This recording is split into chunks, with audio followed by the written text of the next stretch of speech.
would you say if I said that I could bring them back? I guess I'd say I never thought of that. Well, alright, hold tight, you might want to stand back, because one small John is coming intact. St. John forward, spitting out some more words, fully intact, jacked, ready to rap and attack. Small John on your lawn, living like a gnome, hit you with my lyrics like a bullet to your dome. Tonight when he comes up here, he's either gonna kill or he's gonna suck. But there's no in between for Mr. John Forward.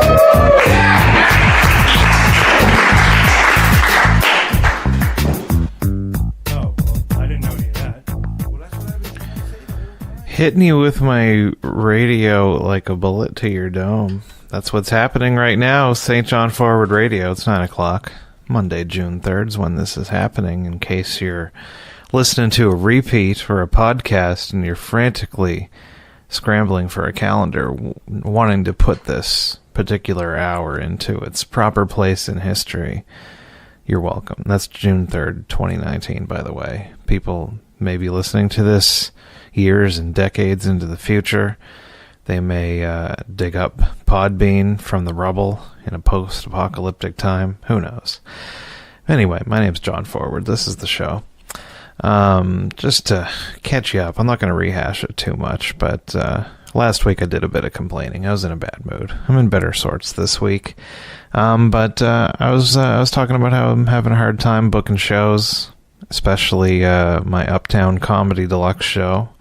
Because, you know, I'm working with a limited pool of deluxe comedians, and you know, some of them have been at it for a while, but they're staying in their little corners. But I don't think that's the main issue. I think the main issue is that there just isn't enough new blood coming in to fill in the gaps left by the people that have moved on.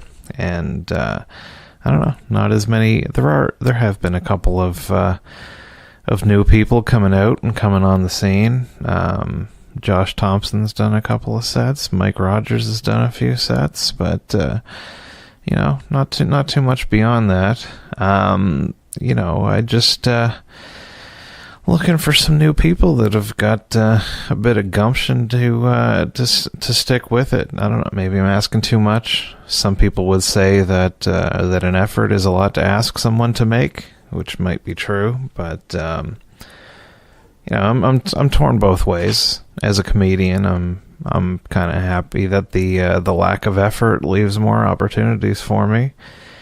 But you know, as a booker, less so. It's also affects me as a comedian, I guess. If the shows don't have that kind of variety to bring in a good audience, then that's not good for the comedian either. But you know, as a booker or a show promoter, I feel like a middle-aged person looking for love online, just looking for a quality, reliable comedian, settle down with, and all I find are a few people that are horny for laughs and looking for a quick one-night stand-up, maybe the occasional snicker call every couple of months. But, you know, I want somebody that's looking for a relationship with comedy, and you just got to keep looking, I guess, until that special someone comes along, or, you know, multiple people.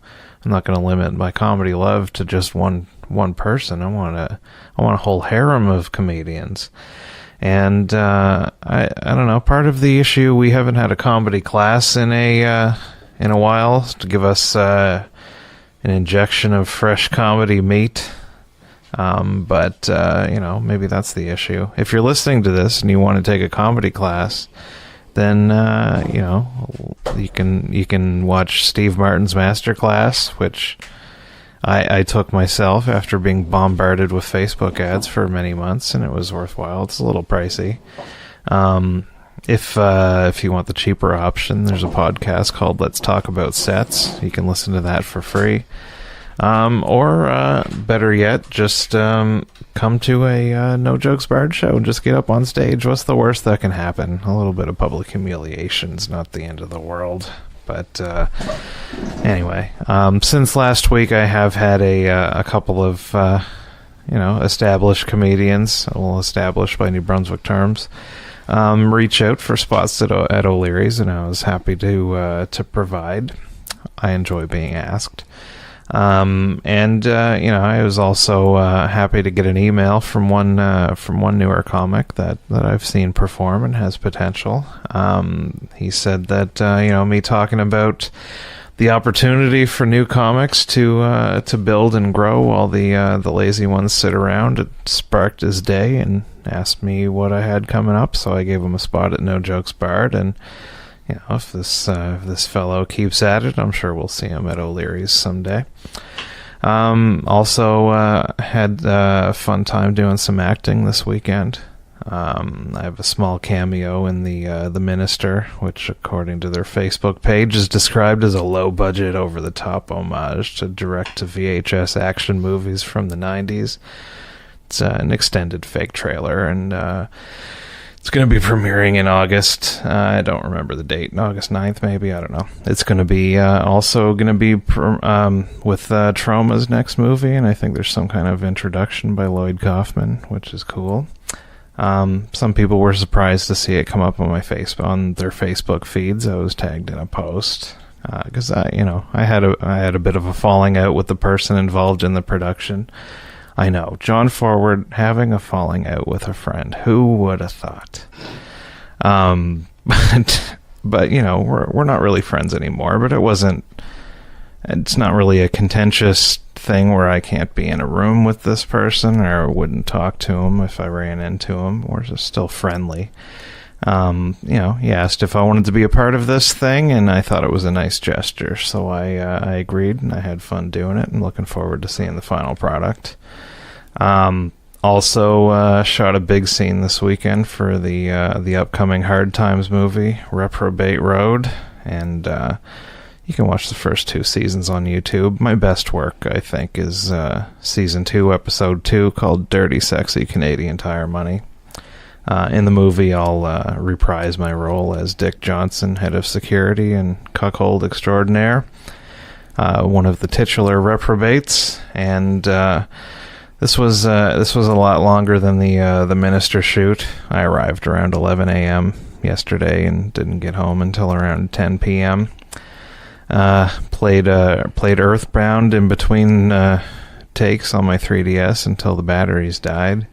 A long day, but fun hang with friends. Matt Copeland, Adam Landry, Brian Godsoe, Ian Esty, James Hovey, John Scove, Nielsen, Steve Fudge, Travis Boyce, Steph Savage, and the star of the day, the Reverend / Tuna Man Brian Giles. It was a fun time, cracking each other up and throwing in suggestions, making each other laugh. It is hands down the most times I've seen a penis get thrown around a room in my life. No, it's not. Yeah, it's true. I'm exaggerating. So many penises. More than I care to admit. But also this week, my Fringe Festival show is coming together in my brain. I had the outline in the script. I know basically what bits I want to do in it, but I got the whole thing pasted out in a Google Doc all in one place, moved some pieces around. Not going to be quite as thematically tied together as Honey Garlic was, but I got a pretty good sense of how it does tie together now, so that's kind of what I'm going with now. I'm still debating a name change, which as I was writing this intro, I rechecked my email and saw that the deadline is today to make any changes, so I'm going to have to commit to something. Currently, the submitted title is Cigarettes and Cool Ranch, which is currently the front runner as far as me asking around and looking for a consensus. I was thinking of changing it to Thick and Thin. So I don't know if anybody has anything to say, send me a message. You can call in 648-5925. Cool Ranch, I think, is the more interesting title. I don't know, it might put people off. Who knows? Because I don't know. Thick and Thin might be more appealing, but it's also kind of generic, so who knows? I think both will land appropriately when it comes up in the set. Not necessarily the chilling conclusion like Honey Garlic was, but anyway, that's what it is. So I'm here with Brian Godsoe. How are you doing? I'm doing all right. Fellow actor. Yeah, I'm a verified lesbian. Yeah, I love acting. Excellent. You get the blue V next to your name on social media. That's a check mark, John. That's not a V. I know. I meant vagina because you're a lesbian. Oh, I do love those. Yeah. So anyway, we'll be back with more Brian Godsoe, but we're gonna play some musics for a bit, just because we're tight like that here on St. John Forward Radio.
For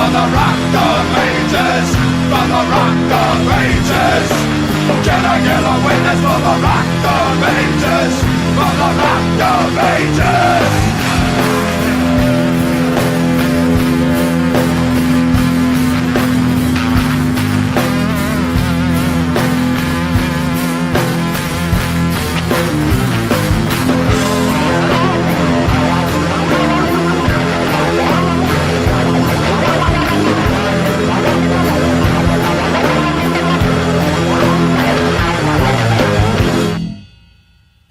Hey, honey, it's tight like that. We're here on St. John Forward Radio. with How's it going, Brian sweetie? Godsoe. Doing well, honey. Thanks, babe. Was that the longest shoot that you've had to do so far yesterday? It sure felt like the longest. I mean, I did spend, like 3 hours with corn syrup in my eye? Yeah. Once it took a while to get started. Once it got started, there wasn't too much messing around. That's pretty much par for the course with those guys, though. Like, they say 11 o'clock. By 11 o'clock, they mean like 1:32. So. Yeah, well, and that's as much of the fault as, several people running behind for various degrees of good reasons. But, yeah, I don't know. It's still a smoother operation than the OG Hoveland days, where we'd probably spend as long to get half as much done. Yeah, that's fair. I remember some of the shoots for the forever unreleased Hoveland movie that basically took all day to get like one small shot of somebody moving like a thing to another thing or something like that. Like, yeah, and they're doing better at. Well, this was a big scene with lots of people in it, but they're better at setting aside a day to do like this specific group of people instead of just having everybody every time. Yeah, just trying to mix everyone together. But no, that was a lot of fun. That's my first experience like you with flinging a bloody dildo across the room. So well, that's a spoiler. I was trying to be vague about it. Yeah, no, it was fun. And I mean, like, back in the day, there was lots of interruptions where everything would grind to a halt for, like, a smoke break. That seems to be a bit more regimented now. Yeah, no, Adam actually kind of runs a bit of a tight ship these days. Do you see that goofy cowboy hat he had going on, like Terry Gilliam or some crap like that? I saw it sitting down. I never saw him wearing it. Oh, he had that on his head for like a good hour or so. Oh, okay. I was probably deep in the Earthbound. Oh yeah, the entire time you're just sitting there playing Earthbound, like through scenes that were being shot that had your input with dialogue too. There was only the one time. I didn't think I had any dialogue. I thought I was just a stand-in anyway. There was an extra line that was written in after the fact. I had the wrong version of the script. That's my bad. You're just sitting there like punching hippies on your 3DS, looking at them going, yeah, you should have had a poop knife, and then just looking back down. Like, yeah, well... yeah, I wasn't much better. I brought my Switch, so... I was trying to be in character. I was as disinterested as Dick Johnson would have been. Yeah, you never more embodied a security guard than you did when you were just sitting there, like, not paying attention to anything, playing video games in a chair. Yeah, that's what I was going for. We'll go with that. But yeah, I think the movie will turn out well. Yeah, I think hopefully. so. There's been lots of as the aforementioned Hoveland movie that have started and stopped. Well, this is actually going to get released, I'm fairly certain. Yeah. Well, I think having the Adam's a bit more motivated. I think when it's not just his thing, when he's the only one to disappoint himself, it's kind of with having Matt Copeland as kind of co-creator there. Then I don't know. I think they keep each other productive, I guess. Yeah, he's kind of cracking the whip a little. Well, maybe that's the wrong term to use, but that, like, them bouncing stuff off each other, they're a pretty decent team. Yeah, there's a little bit of tension, but not like nobody was fighting. Oh yeah, no, like there was more fighting back in the old Hoveland days. Yeah, for sure. Yeah, it's interesting. I don't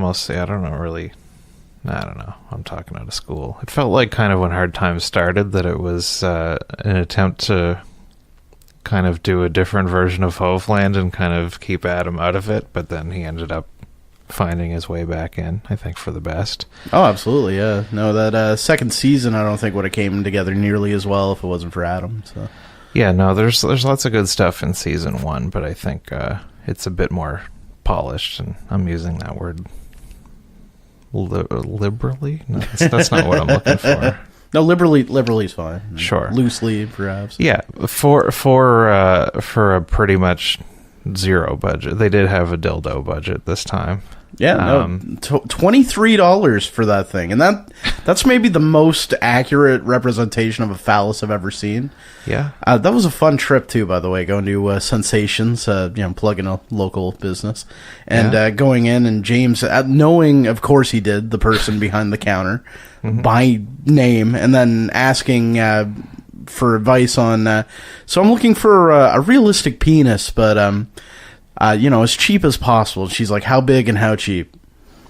And just pulls out this, it almost looked like a Ziploc bag. It was just this nonchalant, like, barely sealed bag that said Mr. Limpy on it. And this realistic looking, like, just dangly cock. And that he didn't even bother getting a bag.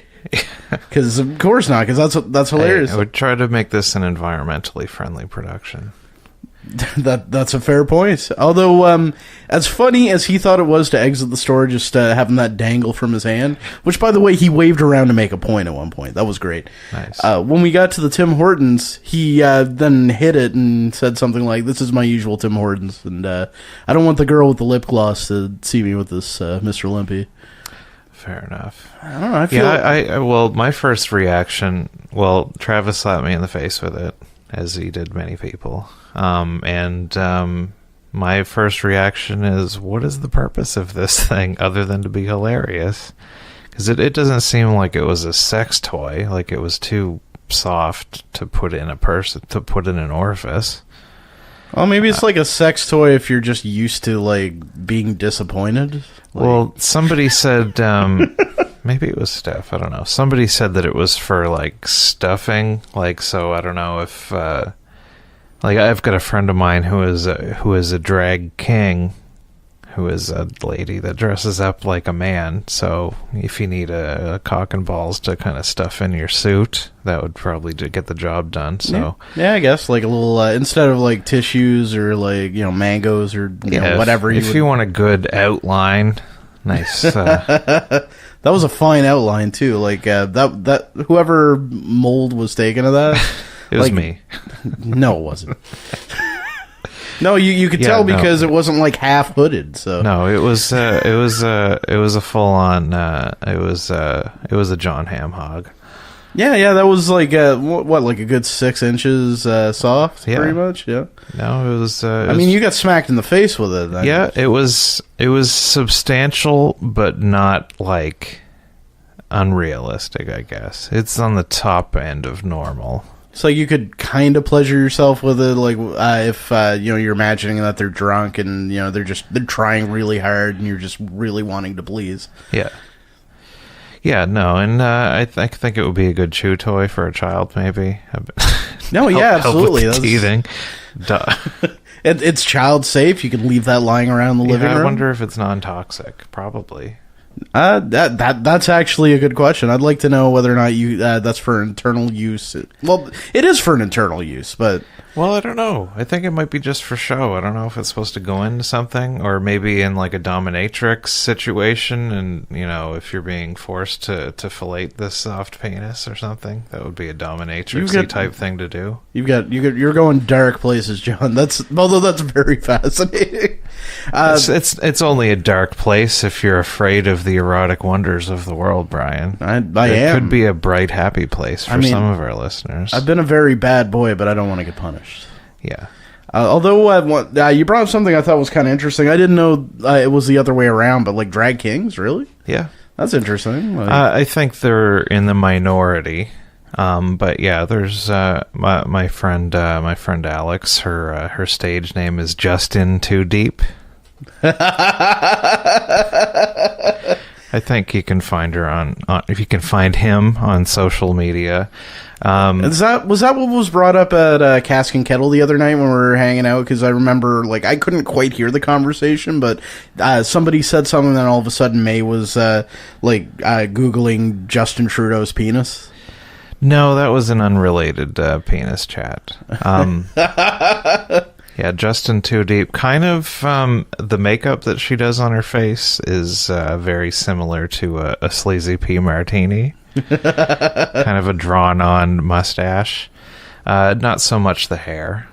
She's got like a hairy man like muscle suit that she puts on under her clothes. Nice. I haven't seen it live.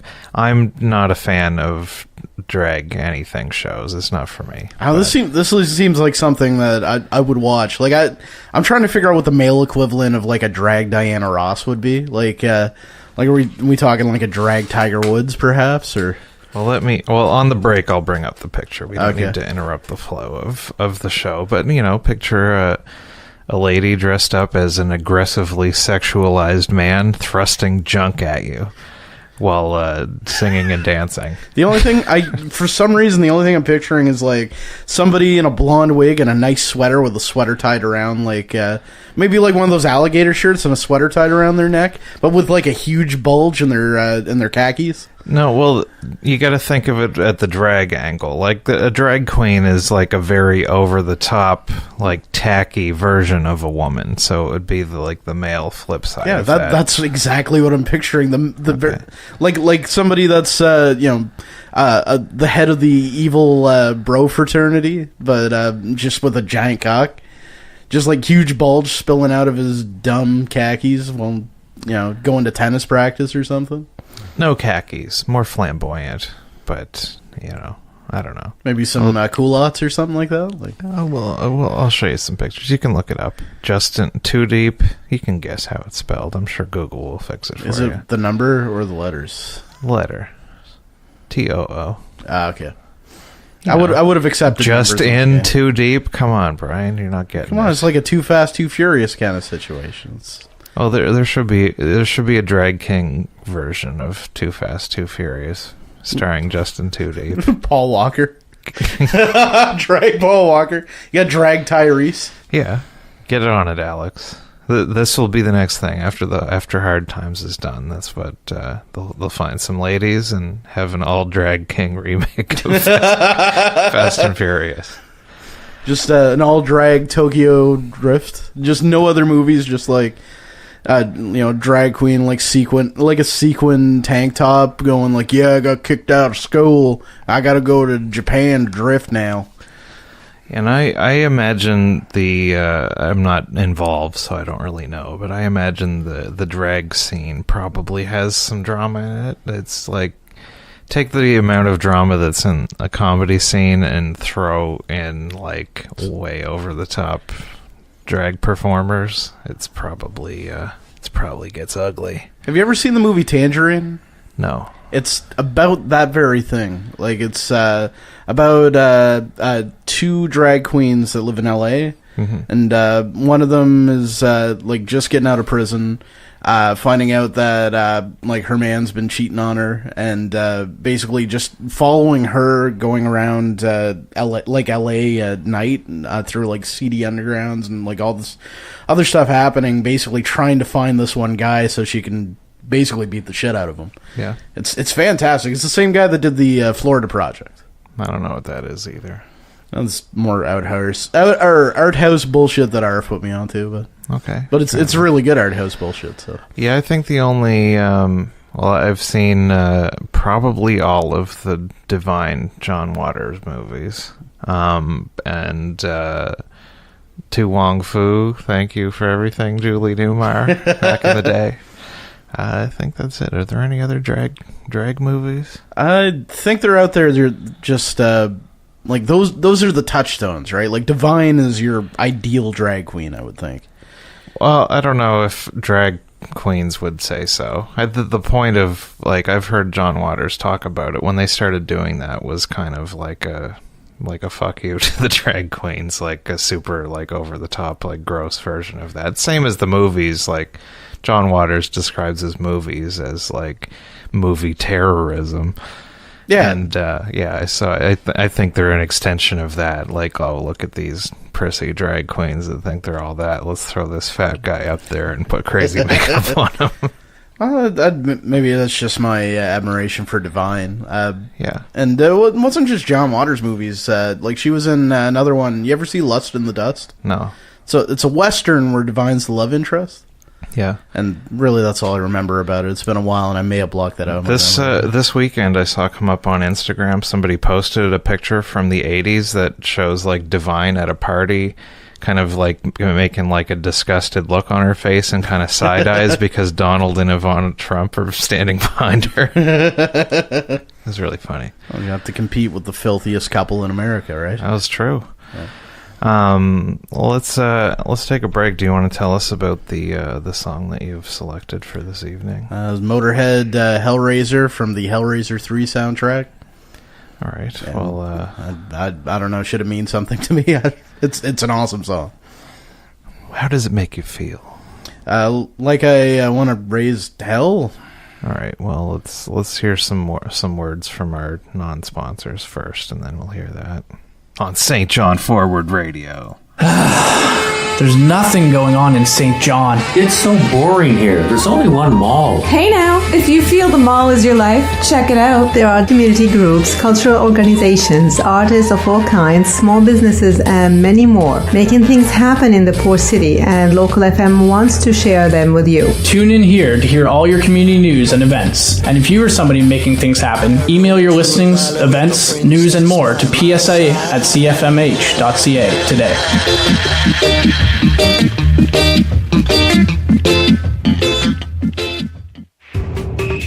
And we need a Godsoe bump. All right, I got this. Brian Godsoe, Star Powers. Brian Godsoe. You're listening to St. John Forward Radio, 107.3 FM. Come and get it, because it's hot. It is hot.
In the studio with Brian Godsoe. Raising Hell. Raising Hell. Is that song about the movies, Hellraiser? Or just about raising hell in general? I think it's probably just about raising hell, but... It is one word, though. Yeah, that's fair. I don't know. With Lemmy, it's hard to tell. Like, it's like how he made 3 or 4 songs for Triple H, right? Like... Like, are they really about wrestling, or is it about, is it actually time to play the game, John? Yeah, well, it's probably both. Are you a fan of the Hellraiser movies? Oh, absolutely. The first 3, at least. I have a soft spot for Bloodlines, only because it has, Adam, the guy from Parks and Rec? Yeah, I know who you mean. With, hilariously long hair being a goth guy. I haven't seen it since knowing him from other things, but that was the one that I always hated the most. It felt the most like, oh, come on.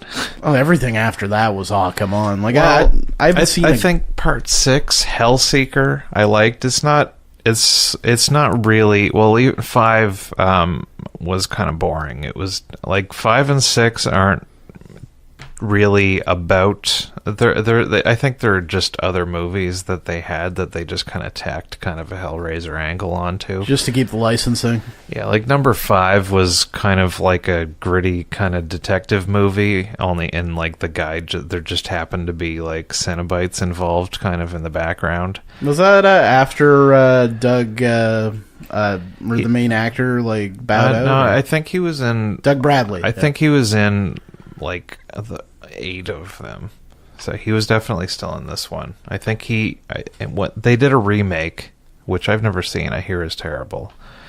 But 5 was kind of boring. Part 6 was kind of interesting. Like, it tied back. Christie from the first one was in it. Okay. And who's the guy? I don't know what his name is, but he was on Oz. Did you watch Oz? Bits and pieces. He was one of the twin brothers, the non-mentally handicapped one. I just remember J. Jonah Jameson in Oz, really. But... burning a swastika into an ass.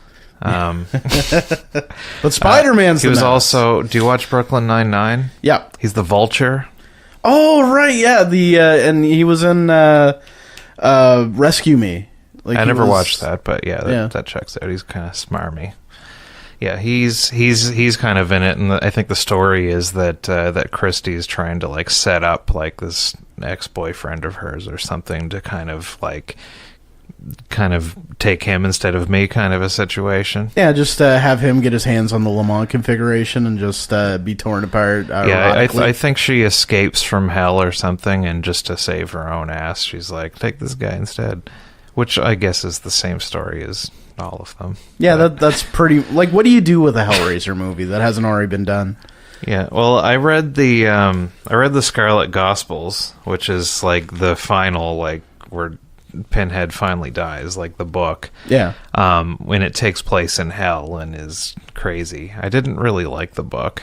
Hellbound Heart, or you mean the Scarlet Gospels? Yeah. I remember liking Hellbound Heart. I just found the dialogue in it really like ham-fisted and kind of hacky, just like weird like expressions and just people not talking in a realistic way at all. Just Clive Barker just trying his best to kill off like this character that's kind of become the bane of his existence. Yeah, the story of it is good, just the delivery of it less so. But it's something that, you know, they could make a movie out of if they wanted, but they'd have to kill him off.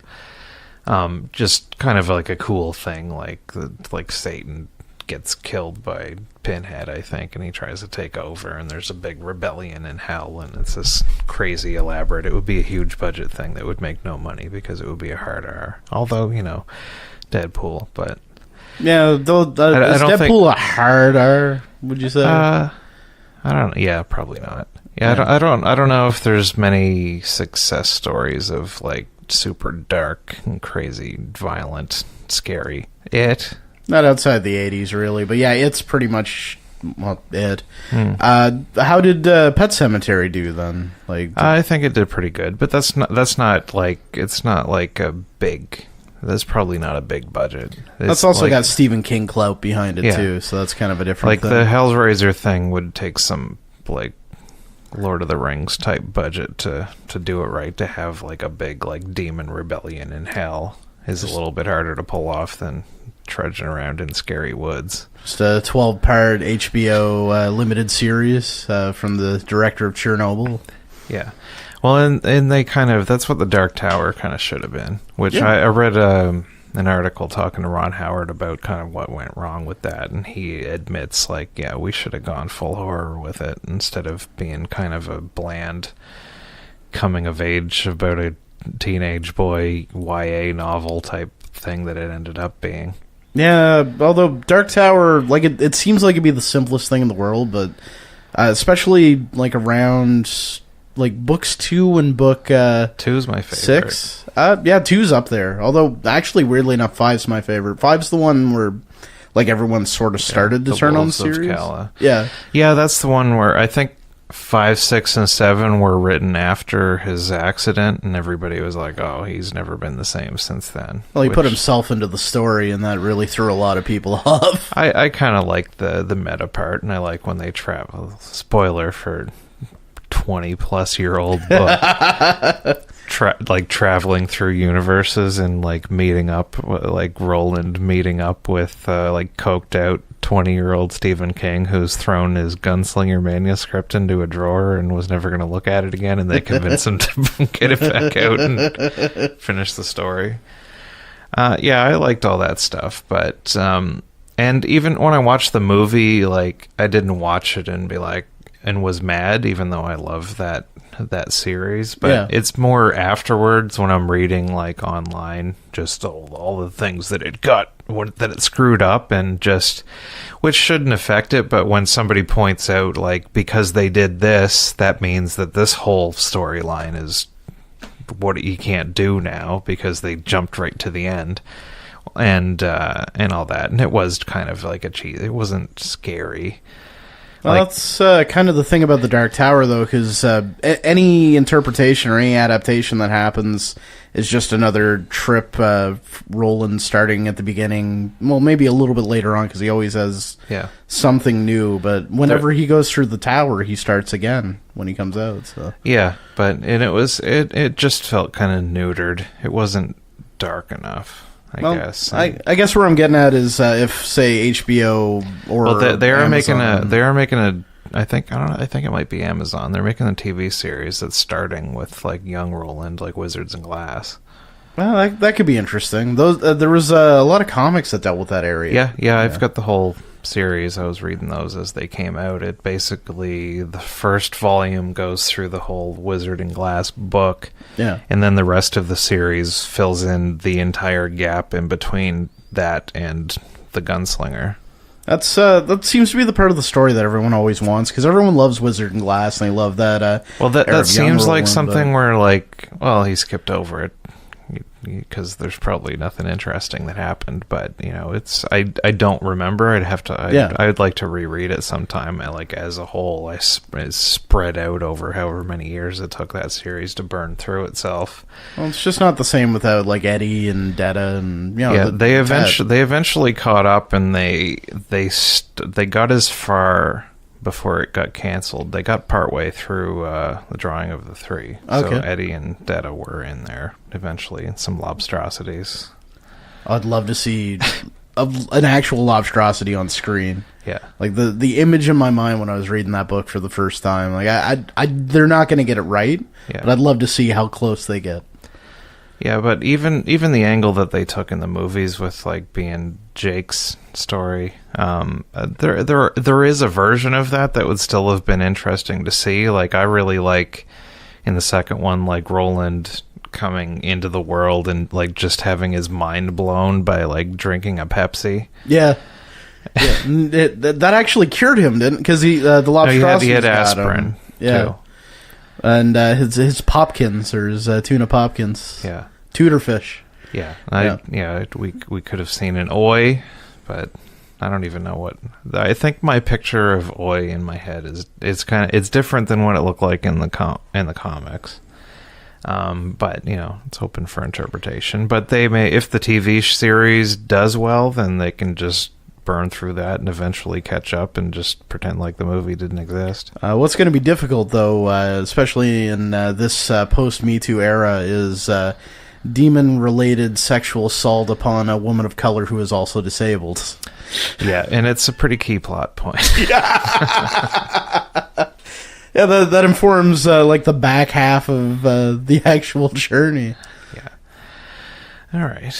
Well, for the last 15 minutes of people that are not familiar with the Dark Tower stories, that was pointless for them. They've all tuned out. Oh, they don't have to read now. But nerds, you're welcome. Yeah. If I was listening to this, I would be creaming my jeans. He's doing it right now. He's trying to show me. John, I don't need to see your jeans cream. I'm not wearing jeans right now. I'm wearing my work dress pants because I didn't feel like getting changed. I can't see the bottom half of your body. Well, there is a growing stain, and we're going to take another musical break, and then we'll be back with more Brian Godsoe. Let's hear some Ron Gallo with "You Are the Problem" on St. John Forward Radio. It's about to get sticky.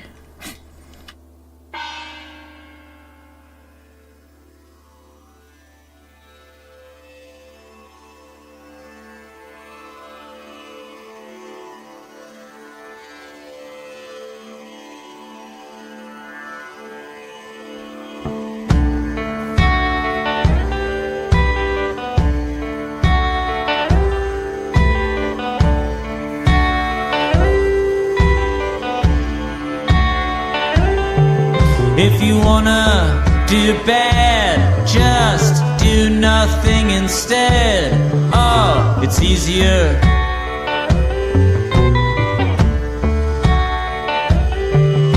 And if you wanna kill someone over differences that you decided, why don't you sleep on it? If you wake up and feel the same way, just do it to yourself instead.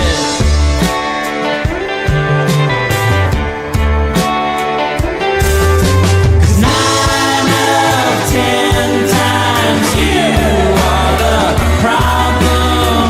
You are the problem. You are the problem.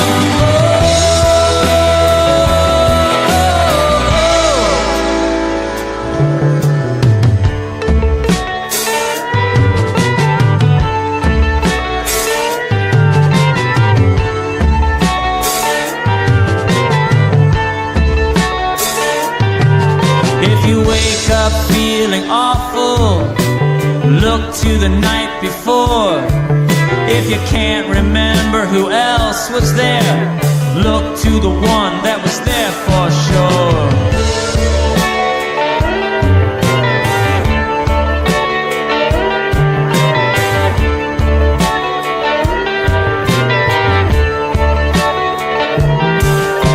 And you don't want to die, you want to see the world organized, but how can it ever happen if your insides are paralyzed? No, the work does not lie ahead of you, it hides within you right now.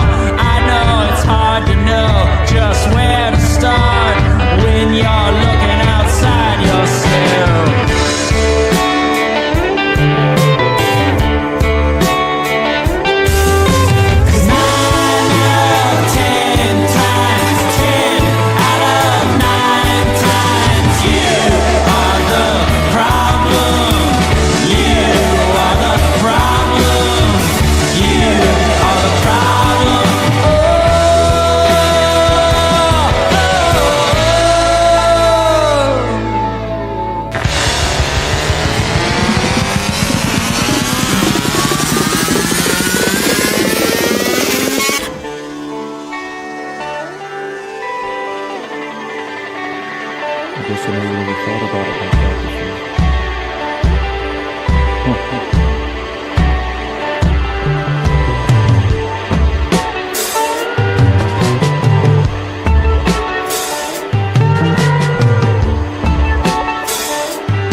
comfortable.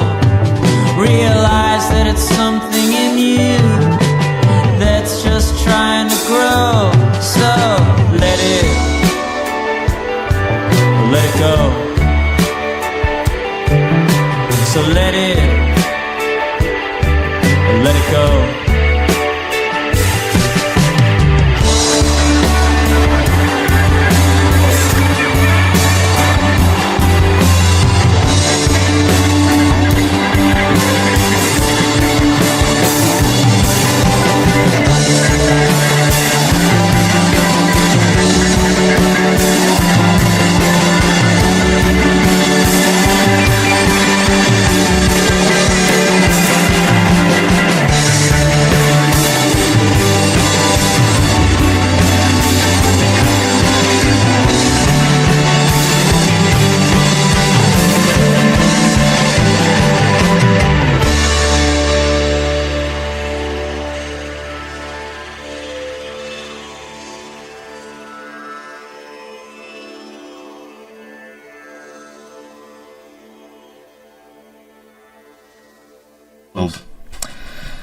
Got home field advantage here in St. John. Just talking to Godsoe about future Fringe Festival plans. John's going on tour. I've been doing it like this is the third. Well, I did. Yeah, it was 2 years before Honey Garlic that I did the OG No Jokes Bard that had Hoveland was hosting and Trevor Mucks in the middle, and I did a half hour at the end. Oh, that was a Fringe show? Yep. Huh. For some reason I thought you were going to say that you did a show called Smoked Salmon or something like that. No. That one, we made money, I think. Yeah, not a whole lot. Honey Garlic was more successful. That one, I was happy with it. I thought that it went well. I've asked to see the recordings, and they seem to have disappeared. Part of me is thinking that that would have been 6 years ago, I guess. Or no, 4. I don't know. Math is hard. Probably closer to 4. 4 or 5. Yeah. Well, yeah. The No Jokes Bard's been going for about 5 years, so it would have been around that. So okay. Probably to watch it now would be ashamed. You mean comedy existed before I came to the city? Well, technically. And, I still dust off some of those same bits that I did in that original half hour. One of them is going to be in the new show. Some of it was in... no, I don't think I used any of it in Honey Garlic, but yeah, some of the stripper-related stuff is going to be in the new show, and that stuff's been around for a while. But how do you feel about confessional-style comedy in general? Well, it's what I do. So. Well, yeah, I guess so. You feel okay about it, but I mean, like...